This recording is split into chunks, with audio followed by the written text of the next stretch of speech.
우리의 결과를, 우리의 거짓된 것으로 이루어진 결과를 소중히 여기시지 않습니다. 내 땀과 내 눈물이 없는 이 왕관은 아무런 의미가 없습니다.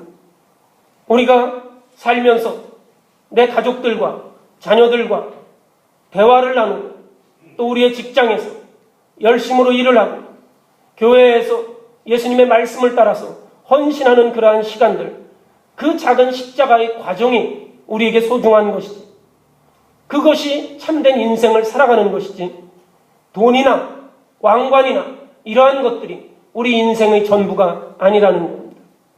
이러한 잘못된 가치관, 왕관만을 위해서 달려가기 때문에 거짓이 판을 치고 또 남을 속이는 것이 판을 치고 교만한 것이 판을 치기 때문에 우리의 삶이 고통이 가득하게 되는 것입니다. 우리의 가정이 고통이 있기 마련입니다. 그런 삶을 살아가면 우리의 가정이 고통 속에 있지 않을 수가 없습니다. 내 자신이 고통스럽지 않을 수가 없습니다. 예수님은 그분의 삶의 순간순간이 십자가를 지는 그러한 삶이었습니다. 예수님께서는 가시관을 쓰셨습니다. 왕관이 아닌 가시관을 쓰신 이 예수님, 그분은 이 땅의 모든 삶의 순간순간을 하나님의 말씀을 기억하고 그 말씀을 이루는 위대한 순간으로 그것을 만들어 가셨다는 겁니다. 십자가를 짐으로 인해서 그 순간을 이루어 가셨습니다. 맨 마지막 그것만이 아니라 그분의 삶의 모든 자리가, 그분의 삶의 순간순간이 하나님의 뜻을 이루어가는 것이었다는 것입니다. 아주 작은 것에도 예수님은 그렇게 살아가셨습니다. 주님은 결코 자기가 수고하지 않은 열매를 기뻐하지 않으셨습니다. 자기 목숨을 내걸고 십자가에 죽으시는 희생을 통해서 한 사람 한 사람 한 영혼을 구원하셨지, 자기가 십자가에서 내려와서 놀라운 기적으로 쉽게 사람을 구원하시지 않았습니다. 그런 결과로 모든 무릎이 예수의 이름에 무릎 꿇게 하시고, 그리고 꽃이 피게 하고 만왕의 왕의 자격을 더욱 확고히 하신 것입니다. 섬김이나 희생이 없는 왕관은 수치의 상징이라는 것을 우리는 잊지 말아야 합니다. 우리 자신이 병들어가고 있습니다. 이 시대가 병들어가고 있습니다. 자신을 돌아보고 삶의 작은 땀방울을 소중히 여길 수 있어야 할 것입니다. 마지막으로는 우리 인격이 병들면 사명과 사욕이 뒤바뀌어 버리는 그러한 일이 생겨납니다. 주객이 전도되게 되는 것이죠. 사명을 위해서 사는지 사욕을 위해서 사는지 우리는 어떻게 그것을 판단할 수 있습니까? 내가 사명을 위해서 살고 있는지 사욕을 위해서 살고 있는지 판단하는 방법은 간단합니다. 내가 남을 위해서 있느냐, 남이 나를 위해서 있느냐, 내가 어떤 생각을 가지고 있느냐, 이것이 내가 사명을 위해서 사는지 사욕을 위해서 사는지 평가하는 기준이 됩니다. 다윗은 예전에 다윗이라는 그 존재 자체가 그 나라에서 영광이었습니다. 백성들에게 있어서, 부하들에게 있어서 다윗이라는 이름 자체는 기쁨이었습니다. 왜? 다윗이 백성들을 돌보았고 부하들을 돌보았고 나라를 돌보았기 때문에 다윗이라는 그 이름은 백성들에게, 부하들에게 기쁨이었고 영광이었습니다. 그런데 이제는 다윗이 백성을 돌보지 아니하고 자기 자신을 자기 중심으로 그렇게 살아갈 때 부하들은 자기의 공도 다윗을 위해서 돌려야 했고 온 나라가 다윗을 위해서 존재하는 그러한 것으로 바뀌어 버렸습니다. 다윗이 나라를 위해서 있는 것이 아니라 요압 장군과 모든 군사들, 이들이 다윗을 위해서 희생하는 그러한 가치가 역전된 그러한 상태가 놓여져 있습니다. 우리가 우리 가정에서, 우리 직장에서, 우리 교회에서 사명을 망각하고 사욕에 지배당하면 인격이 초라해집니다.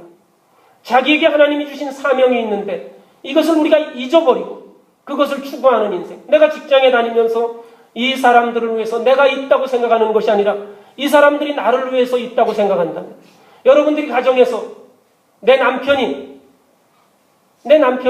우리 가정을 위해서 있는 것이 아니라 내 남편이 나를 위해서 존재한다, 우리 자녀들이 나를 위해서 존재한다고 그렇게 생각한다면 그 가정이 온전한 가정이 될 수 있겠습니까? 사명이 흐트러지면 자기의 욕망과 욕심에 눈이 멀어버리게 됩니다. 누구를 위해서 내가 존재하고 있는지 우리가 생각해 보아야 합니다. 내가 내 가정에서 나를 위해서 있는지, 내 부모를 위해서 있는지, 내 자녀를 위해서 있는지, 나를 위해서 다른 사람이 존재하고 있습니까? 내가 다른 사람을 위해서 존재하고 있습니까? 하나님께서는 우리를 하나님의 도구로 보내주셨고 또 다른 사람을 섬기라고 나를 이 자리에 둔 것입니다. 그것을 제대로 인식하는 것이 사명에 사로잡혀서 사는 사람입니다. 우리 사람들이 하나님과의 만남이 잦아지다 보면 남을 위해 살아가는 그러한 존재로 살아갈 수 있게 됩니다. 이것이 우리 그리스도인의 삶입니다. 사람의 정체성이 섬기는 자로 인식될 때 비로소 그 인격이 건강해지고 병들지 않습니다. 세상을 살다 보면 철없이 성공한 사람들이 얼마나 많은지 모릅니다. 남을 배려하고 그들을 위해서 내가 존재하고 있다는 생각이 없으면 하나님과의 관계가 깨어집니다. 하나님과의 관계가 깨어진 상태가 바로 악한 그러한 상태입니다. 한 나라의 지도자가 이런 상태가 된다면 그 나라는 갈등과 그 나라는 분열이 싹트고 말 것입니다. 다윗의 이 일로 인해서 이스라엘이 분열되기 시작했습니다. 이스라엘이 갈등에 빠지기 시작했습니다. 우리 사회는 어떠합니까? 병든 인격이 우리를 망쳐갑니다. 인생의 보람을 사명에서 찾지 못하고 자기 사역에서 인생의 보람을 찾을 때 그 인생은 반드시 멸망하게 됩니다. 이러한 경우는 어떠한 상태에서도 그 의미를 찾을 수 없습니다. 그 인생의 진정한 참된 목적을 찾을 수 없습니다. 보람이 없습니다. 최고의 자리에 올라도 여전히 공허할 뿐입니다. 다윗은 왕입니다. 그 위로는 그 위에는 아무도 없습니다. 인간으로서 가장 높은 자리에 올랐습니다. 그런데 다윗은 여전히 공허합니다. 그 마음은 텅 비어 있습니다. 예수님께서 우리에게 말씀해 주셨습니다. 너희가 사명을 위해서 살다 보면 사욕은 저절로 하나님께서 보너스로 너희에게 주시는 것이라고 예수님께서 그렇게 말씀하십니다. 그런데 우리는 사명을 내팽개치고 사욕만을 탐내고 있는 것입니다. 마태복음 6장 33절에 보면 너희는 먼저 그의 나라와 그의 의를 구하라 이렇게 말씀하고 있지 않습니까? 그의 나라와 그의 의를 구하는 것, 이것이 사명을 위해서 사는 것입니다. 그렇게 살면 이 모든 것을 너희에게 더해 주실 것이다. 하나님의 나라와 하나님의 의를 구하면서 사명을 따라서 살면 너에게 필요한 것, 너의 사욕을 하나님께서 너에게 허락해 주실 것이다. 다윗의 지난 삶이 이런 삶이었습니다. 다윗은 오직 하나님의 일에 몰두했습니다. 하나님의 사명에 몰두했습니다. 그렇게 살다 보니까 하나님은 다윗을 어디에 가든지 승리하게 하였고 결국은 다윗이 하나님의 일에 몰두할 수 있는 그러한 여건을 허락해 주셨습니다. 그래서 다윗이 하나님의 일에 몰두하면서 살다 보니까 이스라엘의 왕이 되었습니다. 어디를 가든지 승리하게 그리고 왕이 되게 하는 것. 그래서 위대한 삶, 검증된 삶을 살 수 있었습니다. 그런데 지독한 사욕에 사로잡혀서 살다 보니까 사명을 잊고 사니까 이제는 사적인 일을 해결하는데 남은 인생을 다 소비하게 되는 겁니다. 자기의 모든 그러한 힘을 자기의 사적인 일에 다 소진합니다. 얼마나 비참한 인생입니까?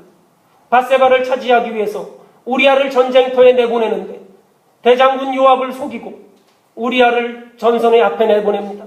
그리고 그 부하들에게 또 거짓된 말을 하기 시작합니다. 거짓된 말을 전하려다 보니까 얼마나 다윗의 인생이 바빠집니까? 하나님만 바라보며 하나님의 일만 할 때는 하나님만을 보고 하나님의 도구로 집중하는 삶을 살았는데 자기의 사역을 위해서 살다 보니까 거짓된 것을 행하게 되고 그 거짓된 일을 행하게 되니까 세상의 모든 것에 다 관여를 하게 됩니다. 그리고 자기 중심적으로 살다 보니까 자기의 교만이 싹이 터서 작은 것조차도 놓치지 않고 그것조차도 자기가 움켜쥐려고 합니다. 결국은 거기에 반란이 싹트게 되고 아들과의 관계가 무너져 버리게 되고 아들이 오히려 창을 든 그러한 비극이 거기에서 싹트게 됩니다. 다윗이 하는 일이라고는 하나님의 일과는 거리가 먼 그러한 일들을 하게 되고 자기 자식들이 간음과 살인과 반역의 사적인 비극의 소용돌이에 벗어나지 못하는 그러한 인생이 되고 있습니다. 하나님은 우리들이 병든 삶을 살아가기를 전혀 원하시지 않습니다. 하나님께서 우리에게 이 다윗의 이야기를 우리에게 남겨주신 것은 이렇게 병든 인생을 살지 말라고 우리에게 이 말씀을 주시는 겁니다.